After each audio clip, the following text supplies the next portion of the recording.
Bismillahirrahmanirrahim. Assalamualaikum warahmatullahi wabarakatuh. Innal hamdalillah nahmaduhu wa nasta'inuhu wa nastaghfiruh wa na'udzu billahi min shururi anfusina wa sayyiati a'malina. May yahdihillahu fala mudhillalah wa may yudlil fala hadiyalah. Wa asyhadu an la ilaha illallah wahdahu la syarikalah wa asyhadu anna Muhammadan abduhu wa rasuluh. Allahumma shalli ala Muhammadin wa ala alihi wa azwajihi wa dzurriyyatihi kama shallaita ala ali Ibrahim wa barik ala Muhammad wa ala alihi wa azwajihi wa dzurriyyatihi kama barakta ala ali Ibrahim innaka Hamidum Majid. Amma ba'd. Para hadirin, Bapak-bapak dan ikhwah, hafidzakumullahu ta'ala jami'an. Alhamdulillah, kita kembali memperbanyak puji-pujian kepada Allah, puji-pujian yang pantas sesuai dengan keagungan, kebesaran dan ketinggiannya, serta sebagai rasa syukur seorang hamba kepada Allah, kepada penciptanya yang senantiasa melimpahkan nikmat dan mencurahkan rahmat baginya. Pada malam hari ini, dengan izin Allah dan taufiknya, kembali kita berkesempatan dimudahkan untuk hadir mengunjungi tempat yang sangat mulia, tempat yang sangat dicintai oleh Allah, rumahnya, rumah dari rumah-rumah Allah Subhanahu wa taala, guna sama-sama beribadah kepadanya, melaksanakan sholat secara berjamaah. Kemudian kita menanti sholat isya dengan duduk bermajlis, membaca dan menelaah warisan dari Nabi kita yang tercinta Rasulullah Muhammad sallallahu alaihi wasallam. Hadis-hadis beliau yang sahih, yang memiliki derajat kesahihan yang paling tinggi, yang diriwayatkan secara bersama oleh Al-Imam Al-Bukhari dan Al-Imam Muslim. Kitab ini adalah kitab yang berjudul Al-Lu'lu' wal Marjan Fima Ittafaqa Alaihi Asy-Syaikhan. Mutiara-mutiara hadis yang diriwayatkan secara bersama oleh dua imam dalam bidang hadis, Al-Imam Bukhari dan Al-Imam Muslim. Kitab ini adalah buah karya dari Syekh Muhammad Fuad Abdul Baqi rahimahullahu ta'ala rahmatan wasi'ah. Jamaah sekalian, pada malam hari ini insyaallah kita akan memasuki bab yang baru. Namun tersisa satu hadis yang singkat yang belum kita bahas pada pembahasan yang lalu, yaitu hadis yang ke-1308. Betul ya? Belum ya? Atau sudah?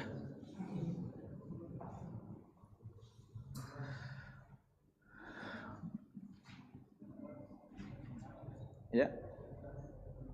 Ya, dibaca tapi belum dibahas ya. Baik. Belum selesai ya pembahasannya. Ya. Baik, kalau begitu kita akan bahas insyaallah malam ini sebelum kita melangkah ke bab yang baru. Tapi hadis yang sudah dibahas masih ingat ya? Tidak perlu dimurajaah. Insyaallah apa? Insyaallah siap dimurajaah atau tidak perlu dimurajaah? Antum tinggal berapa kali antum berada di Makassar ini? Tinggal berapa pekan antum berada? Ikhwadi tadi berdua, Ikhwadi tadi berdua tinggal, subhanallah, masya Allah, tinggal 2 pekan ya. Kalau itu berarti perlu ditanya-tanya kalau begitu, ya. Sebelum ada waktunya antum tidak ditanya-tanya lagi.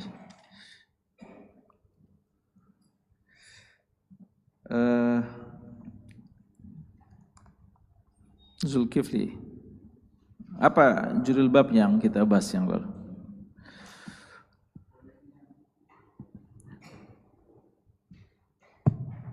Cek.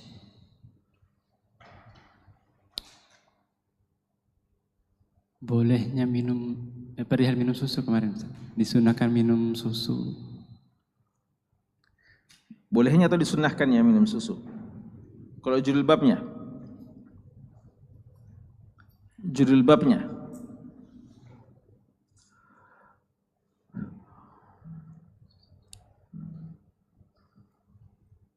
Kamal.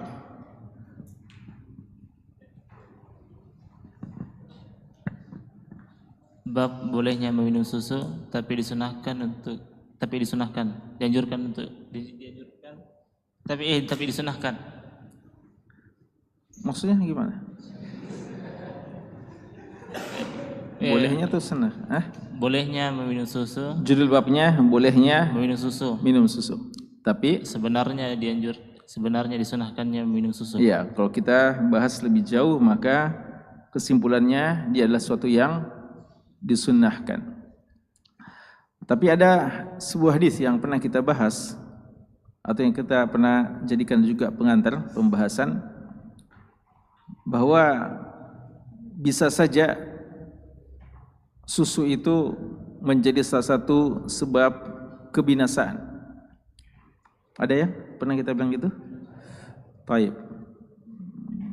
Ghazali, gimana itu? Kenapa susu bisa menjadi sebab kebinasaan umat ini? Bagaimana hadisnya?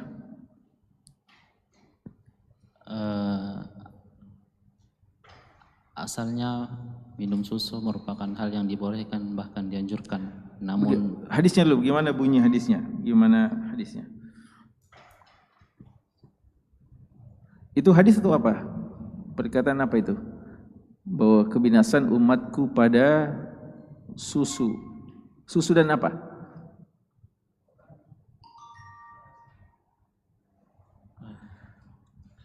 Susu dan Al-Quran. Dan Al-Quran. Gimana maksudnya itu? Kalau susu gimana? Kenapa susu bisa menjadi sebab kebinasaan? Kalau susu apabila diminum secara berlebihan dan melalaikan dari kewajiban. Tayyib, melalaikan dari kewajiban. Kewajiban. Ya. Farel. Kalau Al-Quran, kenapa bisa Al-Quran menjadi sebab kebinasaan? Sebab kebinasaannya jika ditakwilkan tidak sesuai dengan apa yang dimaksud oleh Allah. Iya, kebinasaan bagi mereka-mereka yang mentakwilkannya tidak sebagaimana yang diturunkan oleh Allah dan Rasulnya. Jayid, ahsan.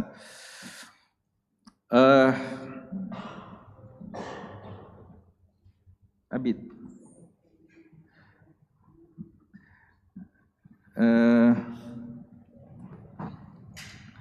Hadis yang lalu menceritakan tentang siapa perawi hadisnya dan tentang seorang kafir yang akhirnya masuk Islam. Siapa perawi hadisnya dulu?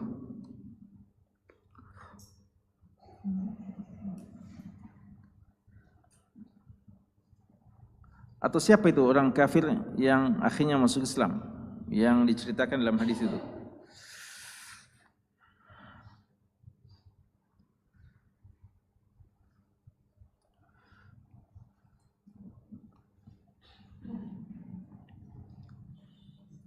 Suraqah bin Malik. Suraqah bin Malik. Ahsant. Kenapa Suraqah bin Malik? Fadhal. Giliran. Cepat. Karena pada saat itu Suraqah bin Malik dia mengikuti sayembara yang dimana orang Quraisy mengadakan sayembara, siapa yang mendapati Rasulullah secara hidup-hidup maka dia akan mendapatkan kemenangan. Tetapi di situ Rasulullah SAW mendoakan Suraqah bin Malik. Pertama dia mendoakan keburukan kepada beliau. Dan itu doa itu sudah berkali-kali. Sampai ketiga kali Suraqah bin Malik menyuruh Rasulullah untuk mendoakan dia untuk kebaikan. Baik. Waktu didoakan keburukan apa yang terjadi? Suraqah jatuh dari kudanya. Tersungkur dari kendaraannya. Baik, ahsan. Siapa perawi hadisnya? Belum disebutkan perawi hadisnya. Siapa perawi hadisnya? Bara bin Azib. Al-Bara bin Azib radhiyallahu anhu. Ahsant. Apa hubungannya hadis Suraqah dengan masalah minum susu? Sebelakang. Apa hubungannya antara hadis Suraqah yang mau menangkap Rasulullah SAW dengan masalah minum susu?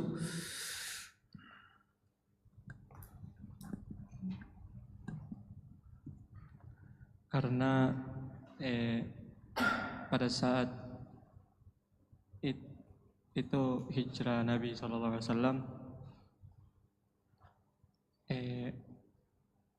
Rasulullah kehausan, maka di situ sahabat Abu Bakar radhiyallahu anhu melihat pengembala kambing, lalu meminta izin kepada pengembala tersebut untuk memerah susunya agar memberikannya kepada Rasulullah, lalu memberikannya minum kepada beliau sampai sahabat Abu Bakar senang. Baik. Apa maksudnya Abu Bakar senang? Yang minum susu siapa? Fadal. Terakhir ini, pertanyaan terakhir. Siapa yang minum susu? Lalu siapa yang senang?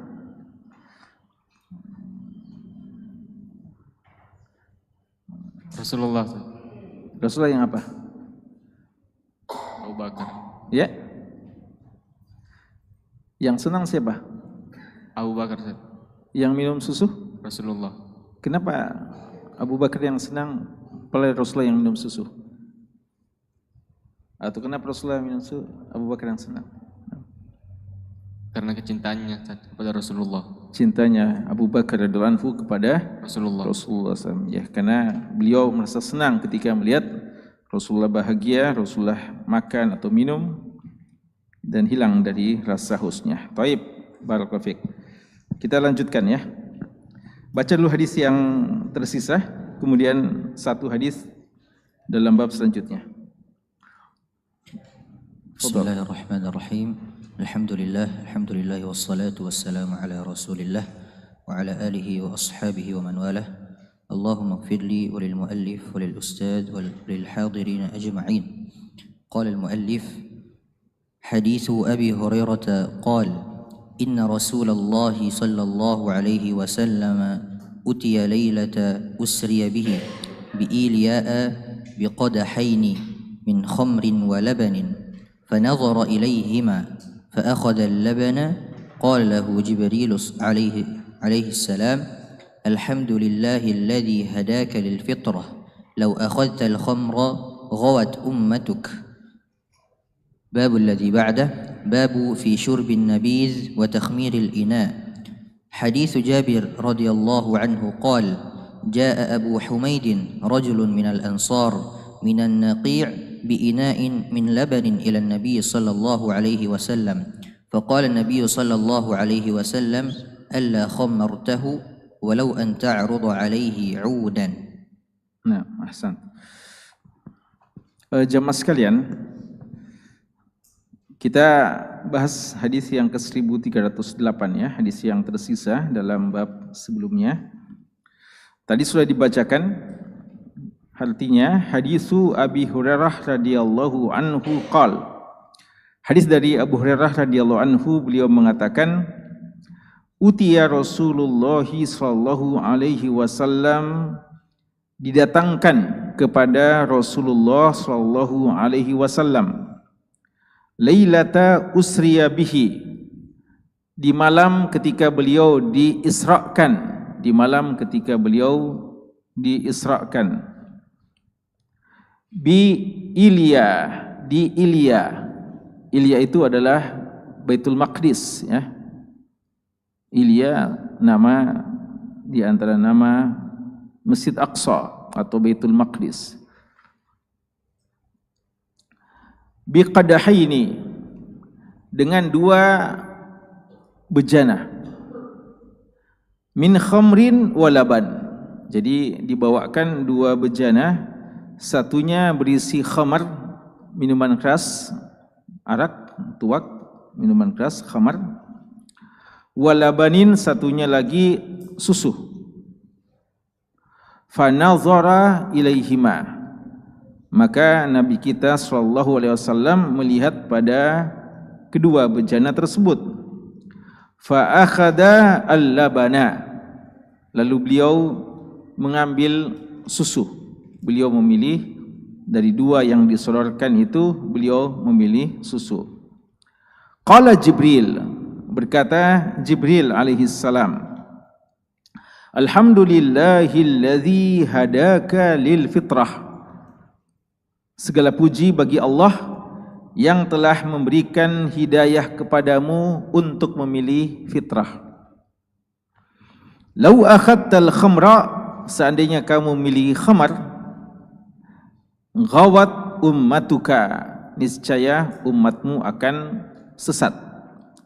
Niscaya umatmu akan sesat. Ghawat ummatuka, ya. Gawa artinya dhallah, ya.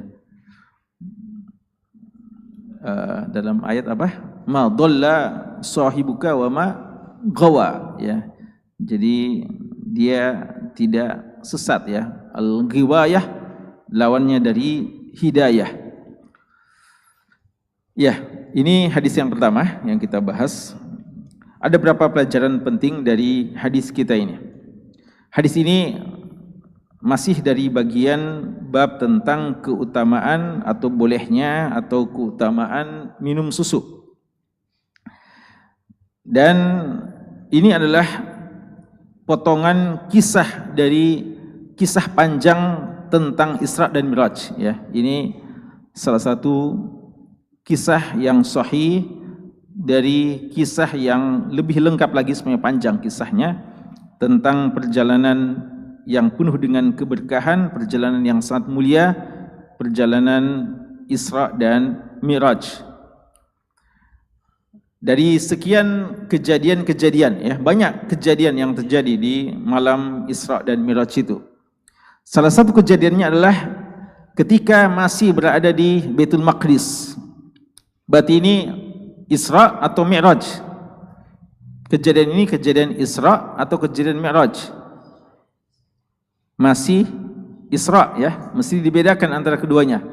Isra itu perjalanan malam hari dari Masjid Haram ke Baitul Maqdis.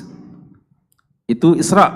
Adapun Mi'raj adalah diangkatnya Nabi kita sallallahu alaihi wasallam ke atas langit untuk menemui Allah Subhanahu wa taala, untuk menemui Rabbnya Azza wa Jal, dan bertemu di surga dengan beberapa nabi-nabi Allah Subhanahu wa taala. Jadi adalah kejadian Isra atau salah satu dari kejadian Isra. Dan jamaah sekalian, di antara kejadian Isra itu adalah Nabi kita sallallahu alaihi wasallam memimpin salat di sana, Baitul Maqdis, dan di belakangnya adalah para nabi-nabi, ya. Dan ini menjelaskan tentang keutamaan Nabi kita sallallahu alaihi wasallam. Dan kita tahu kaum musyrikin, jangankan Mi'raj, ya, jangankan naik ke atas langit, perjalanan sepotong malam, ya, kita tidak bilang satu malam, ya, sepotong malam dari Makkah ke Palestina atau dari Masjid Haram ke Baitul Maqdis, ini sudah menjadi bahan tertawaan, bahan ejekan, bahan untuk mendustakan info yang datang dari Nabi SAW. Ini termasuk info yang paling disenangi oleh kaum musyrikin, karena mereka tidak berhasil untuk membuat kaum muslimin ragu terhadap info-info kabar yang datang dari Nabi SAW. Lalu mereka duga bahwa kalau ini tidak ada lagi yang akan percaya. Mana mungkin, ya, karena mereka pengalaman mengadakan perjalanan kafilah dagang ke Syam, ya, di samping ke Yaman, mereka juga sering ke Syam, dan semua tahu perjalanan ke Syam itu membutuhkan 1 bulan. Tidak mungkin bisa ditempuh dengan perjalanan 1 malam, apalagi setengah malam. Maka ini di antara info yang sangat mereka gembirakan, bukan untuk menunjukkan tasdik mereka, kepercayaan mereka, pembenaran mereka akan kejadian yang luar biasa ini, tapi justru mau jadikan bahan ejekan, bahan olokan, dan bahan untuk mendustakan kabar dari Nabi SAW. Tapi kita tahu justru di sinilah para sahabat makin yakin dan utamanya Abu Bakar As-Siddiq radhiyallahu taala anhu. Kata-kata usriya sebenarnya itu adalah perjalanan malam, ya, perjalanan malam. Dan di sini dikatakan utiya Rasulullah sallallahu alaihi wasallam lailatah usriya. Malam diperjalankan, ya, malam diperjalankan. Ini sebenarnya persoalan yang tidak difahami oleh orang-orang musyrikin. Karena mereka pakai logika manusia bahwa tidak mungkin seorang mengadakan perjalanan dari Makkah ke Palestina, ke Syam dalam waktu semalam. Mereka lupa bahwa Allah mengatakan subhanalladzi asra bi 'abdihi. Allah tidak mengatakan bahwa Nabi Muhammad sallallahu alaihi wasallam berjalan sendiri, tapi ada yang menjalankannya. Siapa yang menjalankannya? Allah Subhanahu wa taala. Maka tidak boleh digunakan logika manusia di sini. Yang harus digunakan adalah bagaimana membenarkan kabar langit. Allah yang fa'alun lima yurid, yang melakukan apa yang dikehendakinya, ala kulli syai'in qadir, yang berkuasa atas segala sesuatu. Maka ini kesalahan yang sangat fatal dari kaum musyrikin yang menolak hanya karena menggunakan hawa nafsu dan logika-logika manusia. Ya. Dan ini sudah pernah kita juga sebutkan tentang bagaimana logika mudahnya itu, ya, memahami yang seperti ini. Bahwa kita memang kalau manusia tidak bisa, tapi kalau kita diperjalankan mungkin bisa. Ya. Kalau dulu, ya, ada mungkin juga pernah kita sebutkan di sini. Kiai Zainuddin MZ, ya, rahimallah, rahmatan wasi'ah. Antum kenal? Ya, mungkin generasi-generasi yang baru tidak ketemu, ya. Beliau pernah buat logika pendekatan, ya. Ketika ini sekedar pendekatan, ya, bahwa kalau ada dua semut ketemu, ya, semutnya bilang sama temannya, saya baru pulang dari tempat yang jauh, ya. Mungkin umpamanya kalau kita dari Makassar ke Sidrap umpamanya, ya, pulang balik. Makassar ke Sidrap pulang balik berapa jam itu? 8 jam, ya, mungkin 8 jam ke sana langsung balik umpamanya.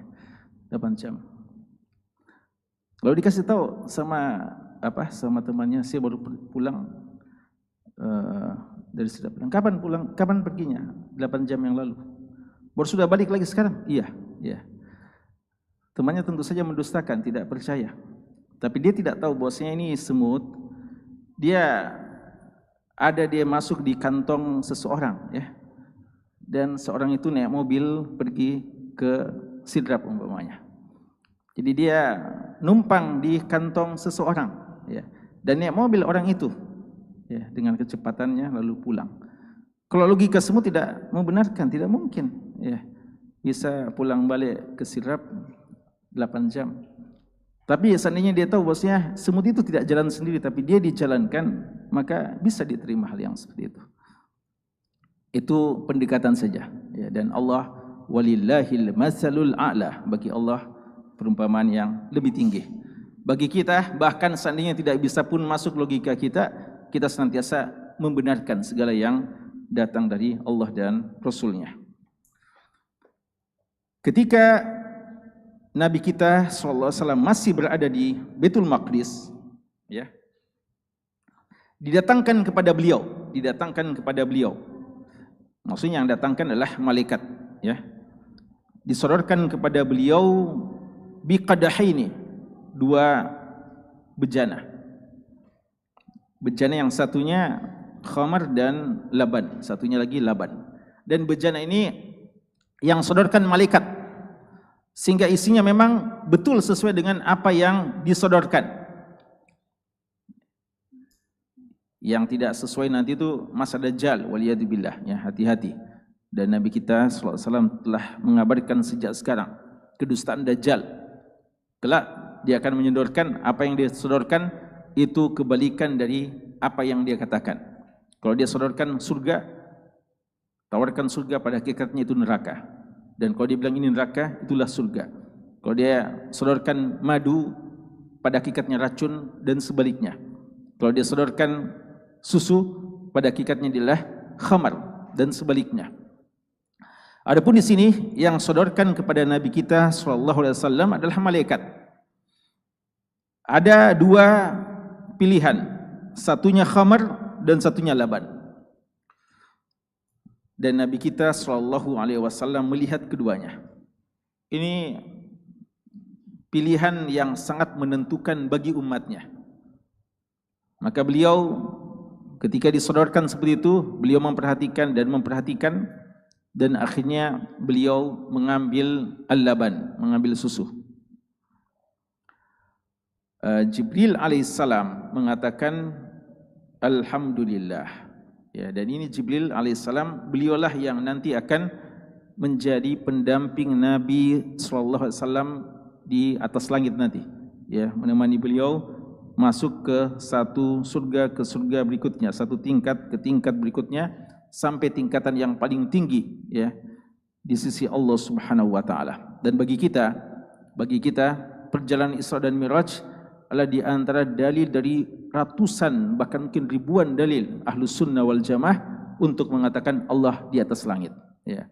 Subhanallah, ya, sebagian orang yang selalu berbicara tentang Isra Mi'raj dan selalu mau merayakan Isra Mi'raj justru paling mengingkari tentang keberadaan Allah di atas langit, ya. Padahal bagi orang yang membaca kisah Isra dan Mi'raj dengan hati yang jujur dan mau menerima kebenaran, akan sangat jelas bahwa memang Allah Subhanahu wa taala bersemayam di atas arsy-Nya, berada di atas langitnya, dan didatangi langsung oleh Nabi kita sallallahu alaihi wasallam atas perintah Allah Subhanahu wa taala. Di sini Jibril mengatakan alhamdulillah, segala puji bagi Allah, ya. Jadi di antara faedah hadis kita ini adalah dianjurkannya mengucapkan alhamdulillah dari setiap nikmat yang datang kepada kita. Nikmat yang datang kepada Nabi SAW sudah sangat banyak. Dan ketika beliau kali ini memilih susu, maka ini nikmat berikutnya. Karena itu Jibril mengatakan alhamdulillah, ya. Jadi di antara faedah hadis kita ini adalah anjuran untuk senantiasa memperbaharui ucapan alhamdulillah kita kepada Allah. Alhamdulillah, ya. Alhamdulillah sesuai dengan nikmat tersebut. Jadi memang disesuaikan, ya. Kalau di sini alhamdulillahilladzi hadaka lil fitrah. Jadi kalau kita umpamanya menyelesaikan satu urusan yang baik, kita bisa bilang alhamdulillahilladzi bi ni'matihi tatimmus sholihat. Kita mengingat hidayah yang Allah berikan kepada kita, kita mengatakan alhamdulillahilladzi hadana li hadza, ya. Kita mendapatkan kesehatan atau kita baru bangun, kita mengatakan alhamdulillahilladzi ahyana ba'dama amatana, dan seterusnya, ya, disesuaikan. Jadi memperbaharui ucapan alhamdulillah. Hadaka lil fitrah, perkataan bahwasanya engkau mendapatkan petunjuk dari Allah untuk fitrah. Fitrah kata ulama kita, maksud dari fitrah di sini adalah Islam. Dan fitrah juga adalah kebenaran. Karena pada hakikatnya kebenaran itu, Islam itu, dan setiap kebaikan adalah fitrah. Kapan kita melenceng? Berarti kita melenceng dari fitrah yang sesungguhnya, ya. Jadi sebenarnya seandainya tidak ada faktor-faktor yang mempengaruhi kita dari fitrah, maka kita selalu berada dalam fitrah. Cuma kadang ada faktor eksternal, bahkan kadang internal kita yang menjadikan kita melenceng dari fitrah sebenarnya. Maka dikatakan alhamdulillahilladzi hadaka lil fitrah. Lau akhadtal khamra ghawat ummatuka. Seandainya engkau memilih al-khamr, maka niscaya umatmu akan mabuk, ya, umatmu akan mabuk. Dari sini ulama kita mengatakan bahwa al-khamr syiarul ghiwayah. Khamr itu minuman keras, adalah syiarnya, simbolnya setiap kesesatan, ya. Pernah kita bahas di awal-awal pembahasan bahwa khamar itu apa? Ummul khaba'is, dia induk semua keburukan. Berbagai macam keburukan bisa dilakukan, pemicunya satu, yaitu minum khamar. Kalau sudah minum khamar, orang bisa berzina, orang bisa membunuh, orang bisa mencuri, orang bisa melakukan apa saja. Ummul khaba'is. Maka dia dikatakan al-khamar syiarul ghiwayah. Dan sebaliknya al-laban, susu itu adalah syiarul fitrah. Syiarul fitrah. Syiarnya fitrah. Ya. Jadi dialah syiarnya fitrah. Lambang, simbol fitrah. Dan kita sudah katakan bahwa susu bermakna semua susu, tapi hukum asal ketika dinamakan susu murni, ya, yang baru diperah dari hewannya, ya, kambingkah, dombakah, sapikah, dan yang lainnya. Ya. Jadi bagi penjual susu bisa buat ini, ya, promosi syiar, ya, al-fitrah. Kalau kopi syiar apa kira-kira? Ya. Syiar kesehatan, ya, begitu. Gimana Ustaz Rahim? Nah, ya, jadi sebenarnya yang paling berhak untuk banyak promosinya ini madu dan susu sebenarnya, ya. Yang lainnya, minuman-minuman yang lainnya baguslah, ya, insyaallah bisa juga menyehatkan. Tapi sebenarnya yang paling patut untuk disyiarkan ini adalah madu dan susu, ya, laban. Karena ini dua yang paling direkomendasikan oleh Nabi kita sallallahu alaihi wasallam. Baik, kita bahas bab yang selanjutnya sedikit saja insyaallah.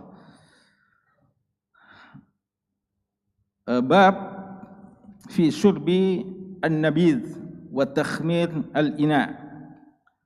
Bab tentang minum an-nabidh. An-nabidh adalah perasan buah, ya. Jadi minuman dari perasan buah, anggur atau yang lainnya, ya. Kalau dahulu al-asal nabidh adalah anggur, tapi semuanya bisa masuk. Wa takhmiru al-ina, dan anjuran untuk menutup bejana. Satu saja hadis yang disebutkan dalam bab ini, singkat. Tadi sudah dibacakan hadisu Jabir bin Abdullah radhiyallahu anhuma, hadis ke-1309 dari Jabir radhiyallahu anhu, beliau mengatakan, Ja'a Abu Humaid, datang seorang sahabat yang bernama Abu Humaid, yang berkunyah Abu Humaid, rajulun minal ansar, beliau adalah seorang laki-laki dari kalangan Ansar. Abu Humaid yang dimaksudkan Abu Humaid As-Sa'idi. Abu Humaid As-Sa'idi, seorang sahabat yang meriwayatkan beberapa hadis, ya. Salah satu hadis yang paling terkenal yang beliau riwayatkan adalah hadis tentang sifat salat Nabi SAW. Di antara sahabat yang paling rinci menyebutkan tentang sifat salat Nabi SAW ada dua, Wail bin Hujr radhiyallahu anhu dan Abu Humaid As-Sa'idi.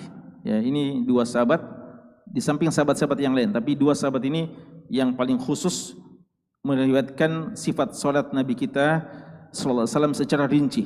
Abu Humaid As-Sa'idi. Ini kunyah. Adapun namanya sebagian mengatakan Abdurrahman, dan yang lebih terkenal nama beliau adalah Munzir bin Sa'ad, ya, Munzir bin Sa'ad radhiyallahu anhu. Beliau datang minan Naqi'. Naqi' ini adalah satu tempat di kota Madinah, ya, tempat di kota Madinah yang di sana biasanya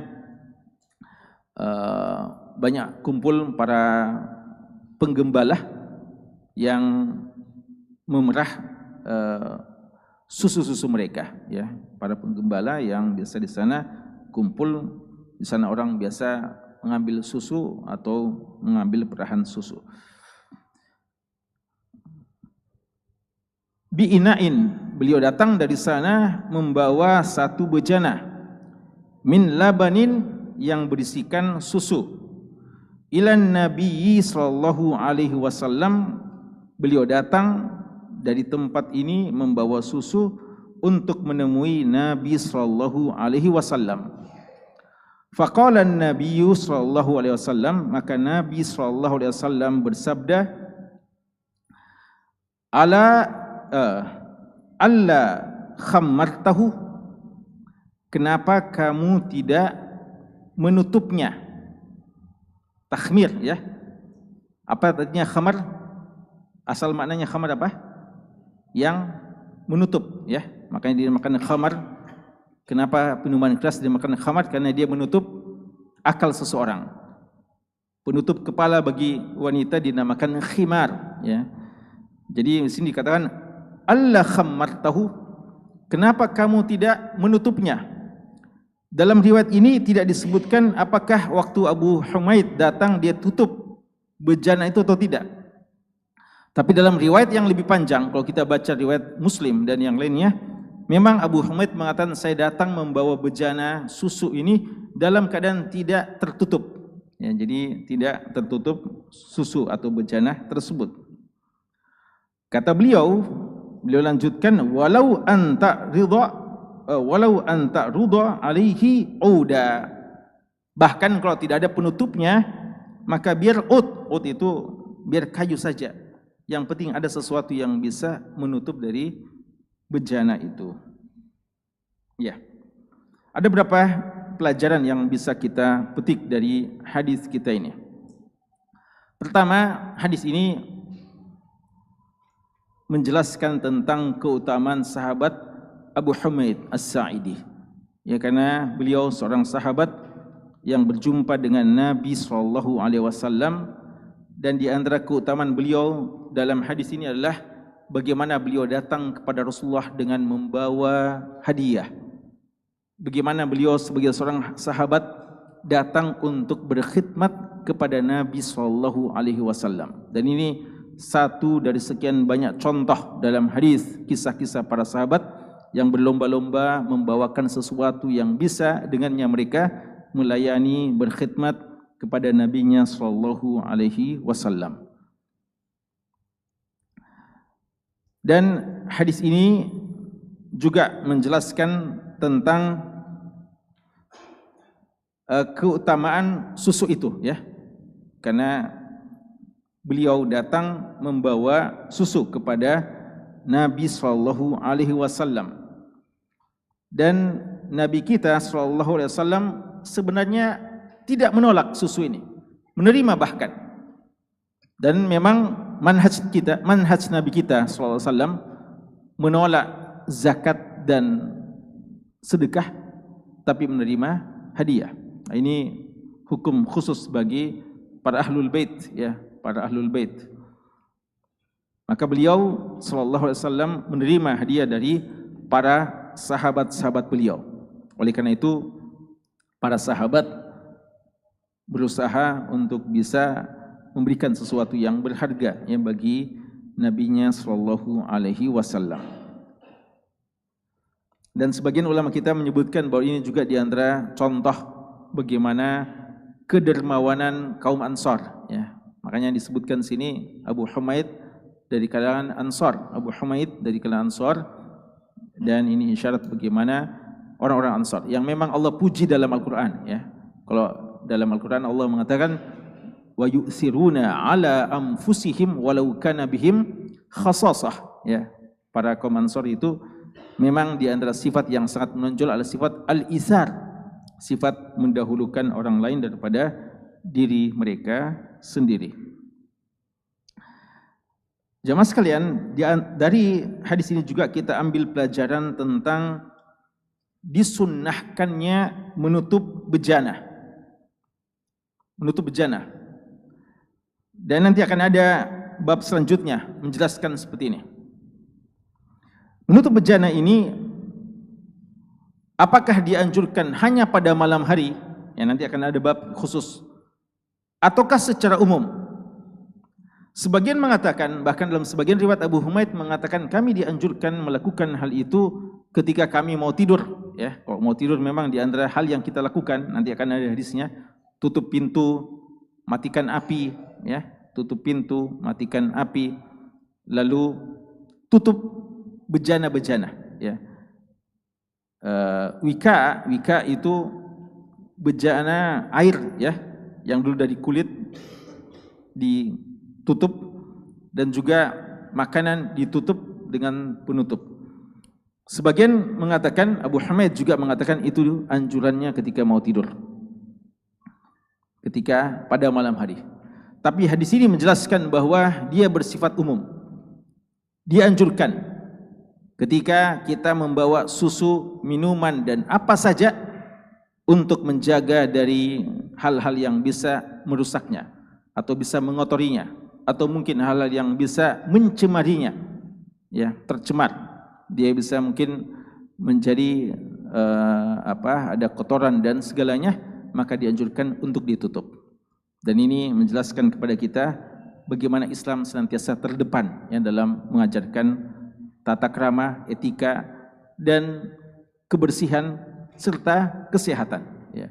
Kalau umat yang lain kalau mau mencari tentang dalil yang semacam ini mungkin akan melihat bagaimana hal yang sifatnya kesopanan di antara manusia, tidak memiliki dalil-dalil khusus. Adapun kita, memang kita memiliki dalil-dalil yang sangat banyak. Secara khusus Nabi kita sallallahu alaihi wasallam menganjurkan yang seperti itu.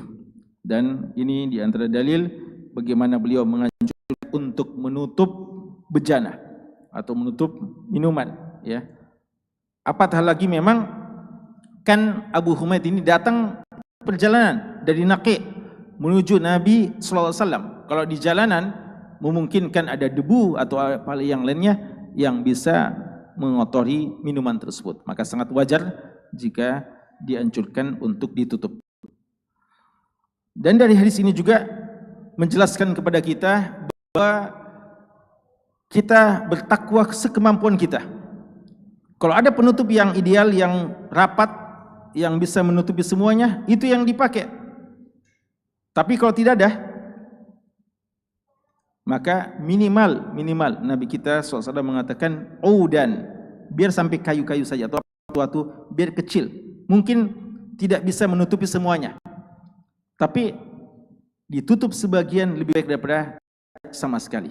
Ya, ini prinsip ya, prinsip bahwa sadidu wa qaribu. Jika bisa tepat, sempurna, ideal, itulah yang kita usahakan. Jika tidak, paling tidak mendekatinya, ya. Jadi jangan bilang daripada tidak, kalau bagus lebih bagus tidak usah sama sekali. Tidak ada seperti itu, ya. Dalam kita mengatakan jika kita bisa mampu secara ideal, itu yang kita lakukan. Jika tidak, maka seadanya saja, sekemampuan kita. Dan lebih baik daripada tidak sama sekali. Dan hadis ini juga menjelaskan kepada kita bahwa bagaimana semangat nasihat Nabi kita sallallahu alaihi wasallam. Beliau sekarang dalam status diberi hadiah, dikasih hadiah. Kadang seseorang mungkin kalau ada yang kasih hadiah, ada seorang yang berbuat baik sama dia, lalu dia melihat ada sedikit kesalahan, kemungkaran, kekeliruan pada orang tersebut, dia tidak enakan, ya, tidak mau menegur. Karena memang sebagaimana dikatakan ahsin ilan nasi tasta'bid qulubahum, berbuat baiklah kepada manusia. Kalau kamu sudah berbuat baik pada manusia, hatinya akan tunduk kepadamu. Orang yang berbuat baik sama kita, kadang kita tidak enak sama dia, kadang kita segan atau kita merasa tidak enak kalau menegurnya. Tapi agama ini adalah, atau nasihat adalah agama yang tidak boleh ditawar-tawar. Bahkan di antara kebaikan kita kepada dia, dia telah berbuat baik sama kita, mendatangkan khidmat kepada kita. Bagaimana kita balas? Di antara kebaikannya adalah kita melihat dia ada kekeliruan, kita tegur. Ya, kita tegur. Dan itu pernah, ya, hadis Umar bin Khattab dan banyak hadisnya seperti itu. Mereka dipuji, mereka dapatkan kebaikan, lalu mereka membalas dengan nasihat bahkan, ya. Dan itu yang dilakukan oleh Nabi kita sallallahu alaihi wasallam. Tentu saja beliau berterima kasih atas hadiah susu ini, tapi ketika beliau melihat ada kekurangannya, ada hal yang perlu ditegur, maka beliau tetap menegurnya. Dan terakhir, bahwa hadis ini juga menjelaskan kepada kita, walaupun tidak disebutkan di sini, tapi ulama menyebutkan bahwa bagaimana pentingnya menerima nasihat. Ya. Abu Humaid radhiyallahu anhu tentu saja sangat bergembira dengan nasihat ini. Beliau tidak merasa tersinggung, beliau tidak marah. Kenapa sudah melakukan kebaikan ditegur lagi? Ya, beliau justru merasa bahagia dan siap menerima teguran dan dari nasihat dari Nabi sallallahu alaihi wasallam. Dan itulah sifat para sahabat yang selalu siap untuk menerima teguran dari Allah dan Rasul-Nya, panggilan dari Allah dan Rasul-Nya, ya, menjawab setiap panggilan Allah dan Rasul-Nya. Sekali ini Allahu taala alam, sallallahu ala nabiyina Muhammadin wa ala alihi wa sahbihi wasallam, wa akhiru da'wana alhamdulillahi rabbil alamin.